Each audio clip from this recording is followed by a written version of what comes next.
Baiklah, Assalamualaikum warahmatullahi wabarakatuh. Baiklah, lebih baiknya sebelum kita memulai pelajaran kita pada hari ini, marilah kita berdoa. Berdoa menurut agama dan percaya masing-masing. Doa dimulai. Berdoa selesai.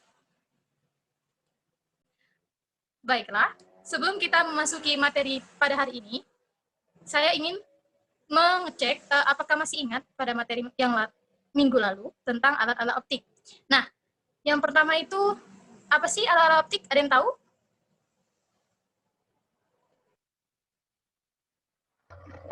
Alat optik ialah alat-alat yang dibuat oleh manusia untuk membantu mata kita dalam mengamati objek-objek yang sulit diinterpretasikan oleh mata telanjang. Baik, bagus. Ternyata masih ingat ya. Kemudian saya ingin menanyakan, apa aja sih contoh-contoh alat-alat optik? Alat-alat optik terdiri dari mata, kamera, kacamata, loop, mikroskop, dan teropong. Baik, bagus. Masih ingat ya.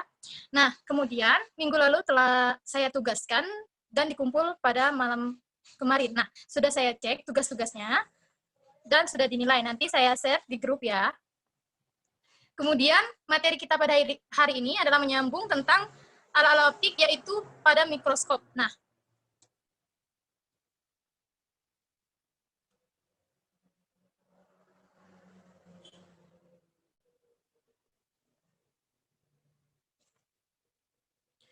kemudian ada saja standar potensi dalam pelajaran kita pada ini, yaitu menerapkan prinsip kerja alat optik. Nah, ada juga kompetensi dasar. Di sini kita menganalisis alat-alat optik secara kualitatif dan kuantitatif. Kemudian, di sini kita juga ada indikatornya, di mana 3.1.5 mendeskripsikan bagian-bagian mikroskop. Kemudian ada 3.1.6 menganalisis pembentukan bayangan pada mikroskop. Yang kemudian ada 3.1.7 membedakan cara pengamatan dengan mikroskop. Kemudian 3.1.8 menghitung persamaan dan panjang mikroskop. Ada juga tujuan kita pada mata pelajaran pada materi kita saat ini, yaitu 1. Mendeskripsikan bagian-bagian mikroskop. Nah, yang kedua, menganalisis pembentukan bayangan pada mikroskop.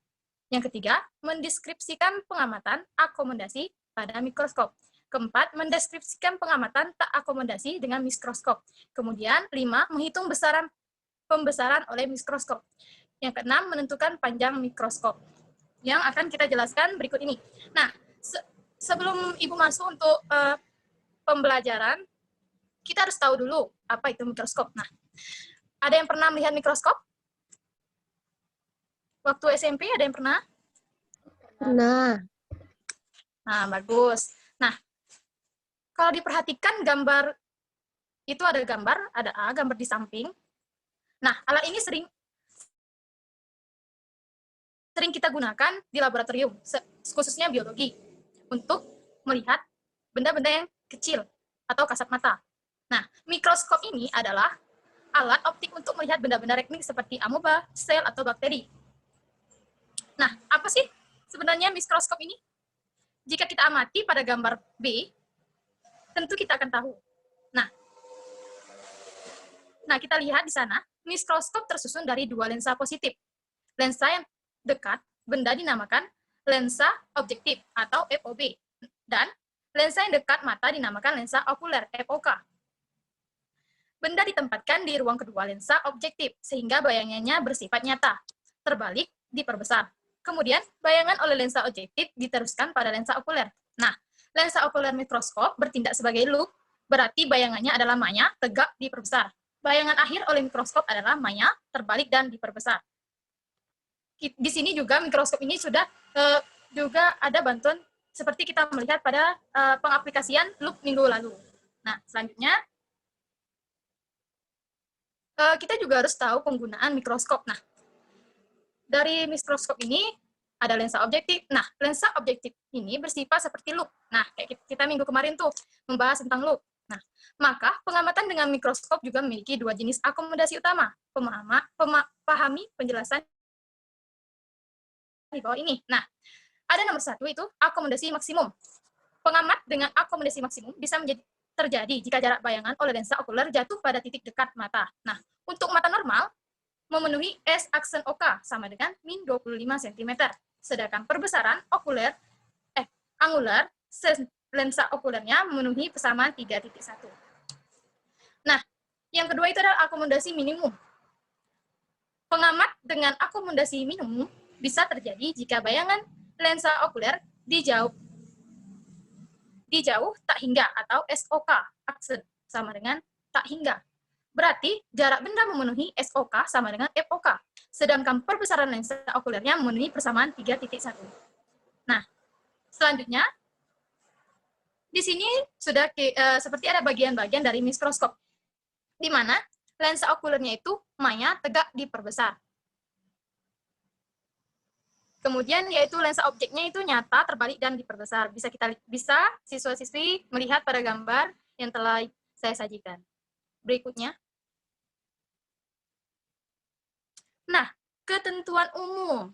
Nah, dari mata berakomodasi maksimum, bayangan dari lensa okuler terletak di depan lensa sejauh titik dekat pengamat. Nah, itu sama dengan S aksen OK sama dengan min SN.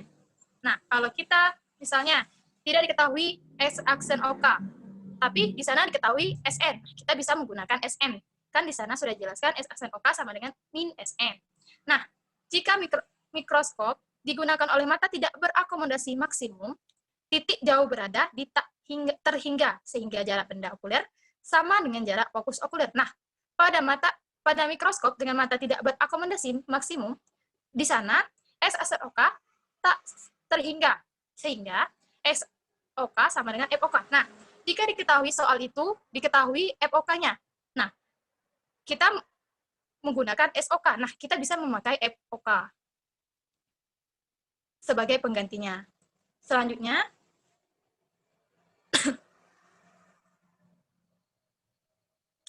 nah, di sini ada perbesaran mikroskop seperti yang sudah ada di sana. Perbesaran total mikroskop yaitu M itu. Nah, di sana untuk perbesaran lensa objektif itu memakai MOB sama dengan H aksen OB per HOB sama dengan, itu bisa juga sama dengan min aksen OB per SOB. Kita juga bisa menggunakan yang, karena itu sama. Jadi untuk MOB itu kita memakai MOK sama dengan SN per FOK plus 1. Nah, untuk tak berakomodasi, itu kita memakai MOK sama dengan SN per FOK. Nah, di sini kita tidak menambahkan 1. Lanjut.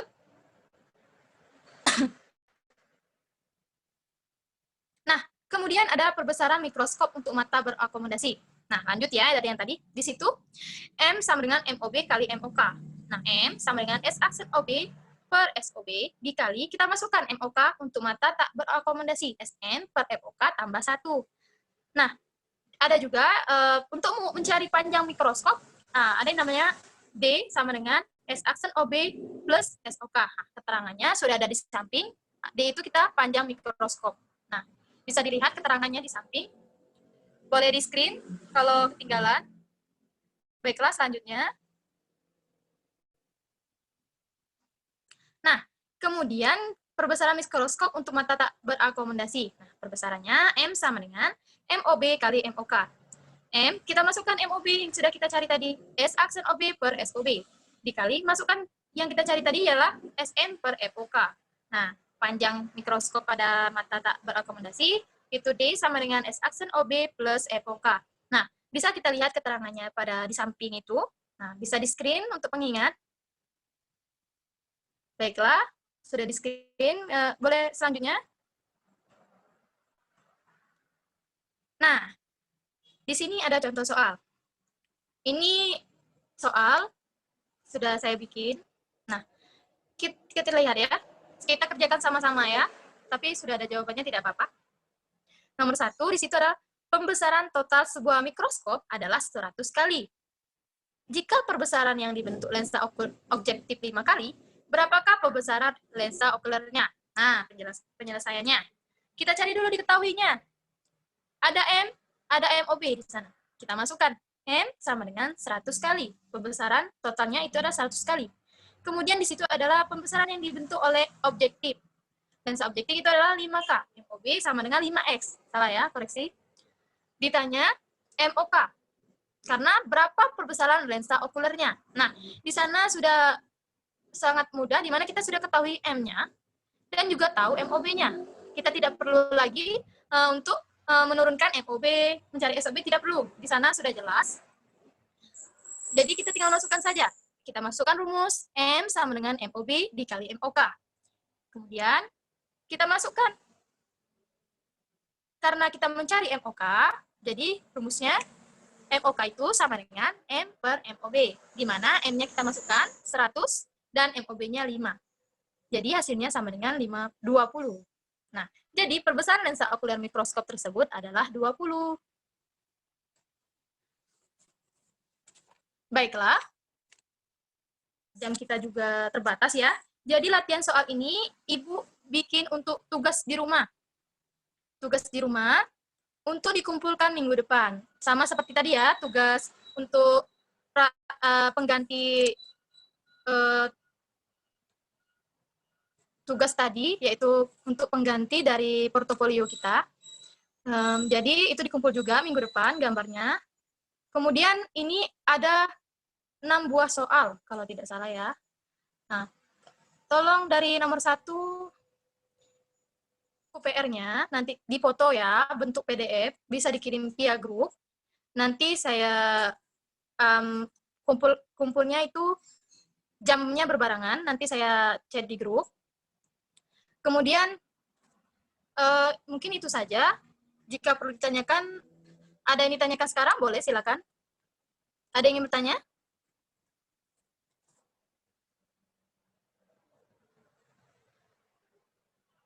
Oh, jadi tidak ada yang bertanya ya. Saya anggap semuanya sudah mengerti dengan tugas, dengan pelajaran kita pada hari ini. Mungkin itulah pembelajaran kita pada hari ini. Kurang dan lebihnya Ibu, mohon maaf. Jaga kesehatan di masa pandemi sekarang. Ibu akhiri, wassalamualaikum warahmatullahi wabarakatuh. Waalaikumsalam warahmatullahi wabarakatuh. Waalaikumsalam warahmatullahi wabarakatuh.